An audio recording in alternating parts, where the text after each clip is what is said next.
Hello বন্ধুরা, তোমরা কেমন আছো? আমি ভালো আছি, আশা করি তোমরাও ভালো আছো। কেয়া লাইফস্টাইল ব্লগে তোমাদেরকে স্বাগত।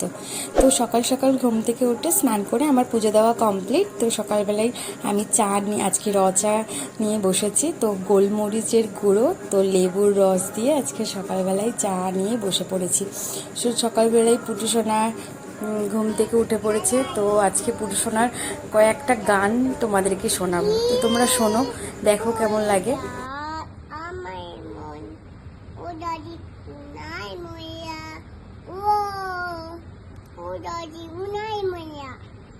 Wow, হাততালি দাও।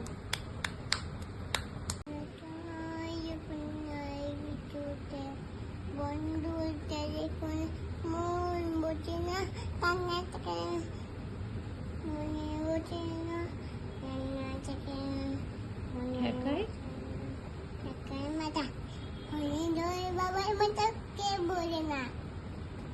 তারপরে আই কুকু আই এম করে বাবা বলে না। হ্যাঁ, তারপরে আই কুকু আই বলে বাহাতরে না চলে পথে পথে আমার কৃষ্ণ বলে আমার দিকে তাকাও। বাহাতরে না চলে পথে পথে আমার একে তোমার বাহাতরে। তারপর কয়েকটা ফটোশ্যুট করে দিলাম। এই ড্রেসটা বানিয়ে দিয়েছে ছোটো মা টেলারিংয়ের কাজ করে। তো এই ড্রেসটা পুজোর সময় ওকে বানিয়ে দেওয়ার কথা ছিল, তো পুজোতে চাপ ছিল বলে ওকে দিতে পারিনি। তো এই সময় ওকে ড্রেসটা বানিয়ে দিয়েছে, এখন চাপটা কম আছে। তো এই ড্রেসটা কেমন লাগলো সবাই একটু কমেন্ট করে বলবে।